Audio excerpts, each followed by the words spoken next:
Welcome back mga tol dito sa Nicolop TV. Bungi lang malakas. Isang mapagpalang hapon para sa ating lahat. So nandito tayo sa ating lab. For today's video mga tol, may bad news tayo pero may good news din. Kung gusto nyong malaman, tara samahan nyo ako.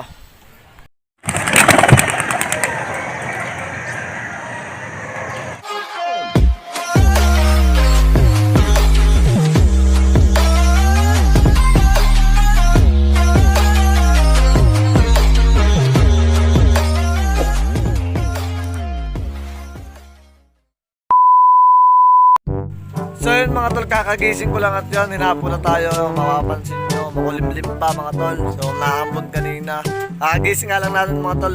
Tapos may bad news na sinabi sa akin si Pao, tapos may good news din naman siya sinabi sa akin. Bago ko sabihin sa inyo yung bad news tsaka good news mga tol, ay update muna tayo sa ating mga kalapate, pati dun sa ating mga YB na pang NDR mga tol. So papatukain muna natin sila, hindi po tayo nagkapatuka. So yun mga tol, papatukain muna natin sila. So yun mga tol, papansin nyo, masisigla yung ating mga kalapate. So gutom na sila, lalo na tong mga YB natin mga tol. So yun So yan sila mga tol, napakakikinis na. So itong checkered na to, ito yung YB natin, kakalagay lang natin dito. Wala pang isang linggo mga tol, tapos yung blue bar na yan So malalaki na sila mga tol. Siguro by 2021 siguro mga tol, kaya ano na natin sila, paparondahin sabay itotos na natin sa Taisan mga tol. So yan nagbababag sila Nakita nyo mga tol, napakaamo ng ating mga kalapate. So yan sila So yan mga tol, papatukayin ko na sila.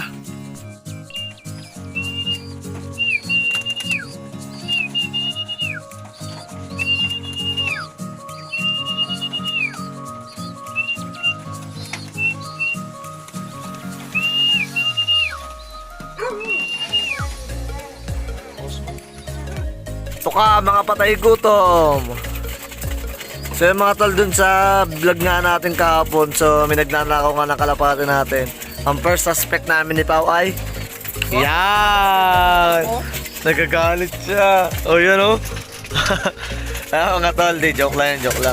So yan, nilakas na mukha ng ating mga kalapate Ayan nakita nyo naman.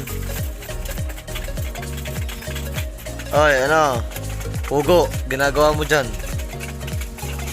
So bakit ayaw tumukha ni Pugo mga tol?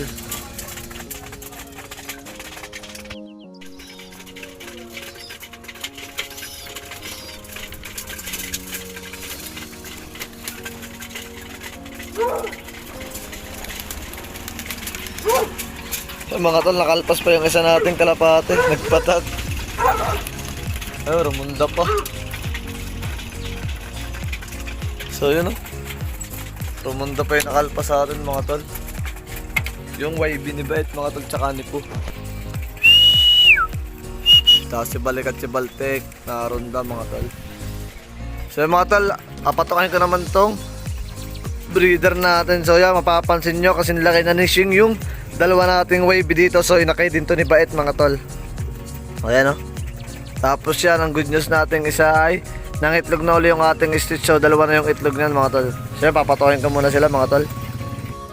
So yun mga tol, bago tayo tumungo dun sa ating bad news tsaka good news, papatukin ko muna yung mga kalapate ni Pao mga tol. Kasi si Pao wala, nasa trabaho, tapos ako nga hindi pumasok kasi medyo masama yung pakaramdam natin mga tol. So hanggang ngayon masama pa din yung pakaramdam ko, kaso hindi natin pwede pabayaan yung ating mga kalapate, pati itong kalapate ni Pao. Kasi pag wala naman tayo ay siya yung nagpapatuka ng kalapate natin mga tol. So yung mga tol, bago ko sabihin sa inyo yung bad news tsaka good news, papatukayin ko muna yung kalapate ni Pao mga tol. So let's go. Yan mga tol, pinapatukan na natin yung kalapate ni Pao. Tapos ito, inuna na natin patukain itong breeder niya. Tapos itong red bar ay hindi pa din napapatuka. So alpasan na lang natin ng ganyan mga tol. Hindi man niya kasi makakalipad kasi nga may gupit yung pakpak niya. Pero hindi ko na pala alpasan mga tol. May lagay naman siya ng patuka. So dyan na lang natin papatukain mga tol. So yan mga kalapate niya, ang gaganda, kikinis din mga tol. Dami. Mas madami kalapate sa akin ni Pao. Kain kasi kakaunti, pero mas madami akong YB sa kanya mga tol. Kasi ang mga nandito ay puro kasabayan na ni Bait.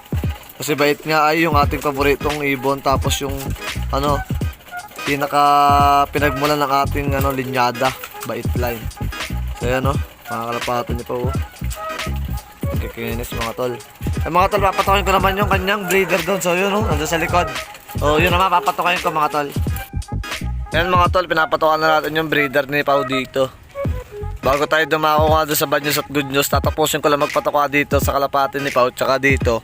Tapos papainumin ko na rin itong mga to, pati yung ating mga kalapati mga tol. So yung YB dito malaki na, may singsing na mga tol. So bait line din yan mga tol, inakay din yan ni bait mga tol. Yan lalaki na. Ayan, ang nilagay lang natin na patuka dito sa may inakay ay Integra 3000 mga tol, para iwas bansot sa ating mga inakay. Tapos ito malapit na mga itlog. So ito yung pinahiram sa kanya ng member ng LFC. Naka LFC band, galing din sa member ng LFC mga tol. Tapos yung minus na sila, malapit na umitlog yung mga tol. So mga tol, update ko na lang kayo pagtapos natin magpatuka at pag-uusapan na natin kung ano yung bad news at good news mga tol. Yan mga tol, tapos ko nang painumin yung ating mga kalapati, tapos na painom ko na rin yung mga kalapati ni Pao. So pag-uusapan na natin yung bad news at good news mga tol. So yung unahin muna natin yung bad news. So nandito yung bad news sa kanyang stock cock mga tol, sa stock cock na stock loop mga tol. So ito yung mga kulungan ng mga cock niya mga tol. So yan, kitang-kita nyo sa Edna. Ang sinabi lang niya sa vlog niya na nawawala ay yung kanyang blue bar, pati yung puting bumalik mga tol. So pati pala yung ating red chicks na nilagay dito, nakuha din mga tol, so nawawala din. Hindi ko agad napansin, kala ko nilagay ni Pao dun sa kanyang pliers lo, pero nung tinanong ko siya wala din, tapos sinabi niya sa akin baka daw nakuha din nung pag nanakaw mga tol. So yun, nakakapanghinayang, dalawa din palang kalapate na wala sa atin mga tol. So si red chicks tsaka si Garuda mga tol. Pero okay lang yung mga tol, may dumating naman sa atin. So yun yung good news natin mga tol. Ika nga nila, kapag may mawawala ay may dumadating mga tol. Papakita ko sa inyo kung sino yung dumating mga tol. So napaka-importante din ng ibon na to. Pero hindi na sa atin to kasi nabenta na natin to mga tol. So papakita ko sa inyo. Let's go. So yan mga tol, yung ating good news. Ayan, ama yan ni Bait. Ayan kamukha nyo. Ama ni Bait, Bait the second, tsaka ni Shing mga tol. So yan kaso hindi na sa atin yan mga tol. Binili na sa akin. Pinagbenta ko na yan mga tol. So, uhulihin natin yan maya kasi ayaw nyo pumasok dito sa ating pliers loop. Uhulihin natin mamaya, tapos chat natin yung bumili sa kanya mga tol. So yan, napakaganda. So pinatukan muna natin siya dyan sa may kalsada kasi nga ayaw nyo pumasok dito sa ating loop mga tol. Yan, napakaganda ng ibon na yan. So yan yung nag-produce ng ating bait line mga tol. So yan ang ama ni Bait. Kamukha ni Bait Pinagkaiba lang ni Bait dyan mga tol ay blue bar to, tapos checkered si Bait, tapos yung mata nila mga tol. So ang mata nito ay pearl eye, tapos ang mata ni Bait ay bull eye mga tol. So mga tol, update naman tayo dun sa breeder natin sa taas mga tol. So yun mga tol, dito na tayo sa aming taas. So hindi ako makapag-vlog dun sa labas kasi may nagpapatugtog, makaka-copyright pa tong vlog natin mga tol. So yun, papakita ko na lang sa inyo ng mga tol yung ating mga breeder dito sa taas mga tol.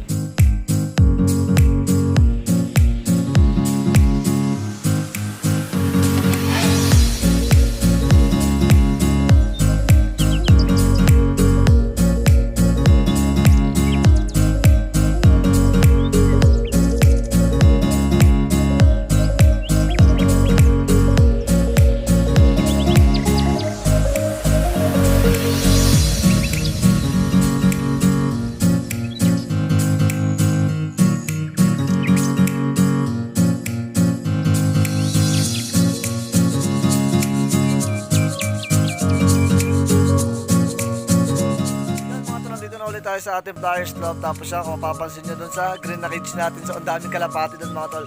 So papakita ko sa inyo na malapitan mga tol, tapos sasabihin ko sa inyo kung para sa inyo mga kalapati yan mga tol. Yan mga tol, papansin nyo ang dami dito. Tapos kung mapapansin nyo, puro may dilaw pa, so mga YB mga tol. So yan na yung ating mga team Bait mga tol. So yan yung ating mga pang north. So 10 yung binili natin, bali 11 yung ring natin kasi may free tayong isa. So 10 nga yung binili natin, bali 11 na ring natin. Ulit-ulit. So yan yung ating mga YB team Bait. Itong dalawa, itong bluebird na yan, tsaka itong checker na itong malapit na lumipad mga tol. Tapos itong checker na yan, tapos itong bluebird na to ay malakas ng tumukha mga tol. Tapos itong dalawa ay babago pa nagsisimula tumukha mga tol. So yung dalawang dark blue bar mga tol. So yan, yung ating mga YB. So team bait yan mga tol. Malalaki na. So bali ang kulang na lang natin sa pang north natin ay 5 piraso. So mayroon nga maitlog doon si Lolita tsaka si Kidlat, isa lang ang buhay doon. So 4 na lang ang kulang natin mga tol. Tapos may itlog pa dito 2. So bali may itlog dito 2 na lang ang kulang natin mga tol. Bali ang itlog na ang paglalagay na lang natin nung 2 pang singsing na natitira ay doon sa kay babaitan, tapos doon sa ay tinde. O yan yung ating mga YB mga tol. Kita nyo naman, ang dami. So yun mga tol, may bad news nga tayo pero may good news naman tayo. Pero itong good news na to ay ibabalik natin dun sa bumili sa atin ng kalapate. So hindi ko akalain na nakuha pati pala si Red Chicks mga tol. Kala ko si Garuda lang nawawala sa atin. Pero nung sinabi ni Pao na wala din yung brown ko doon, so nanlumo ako mga tol. So huhulihin namin kung sino yung kumuha mga tol. So nawawala din si Red Chicks mga tol, sayang na sayang. So yun mga tol, hanggang dito na lang muna ang ating video. Please don't forget to like, share, comment, and subscribe. At syempre hit nyo na rin yung bell button para updated kayo kapag may bago tayong upload. So peace!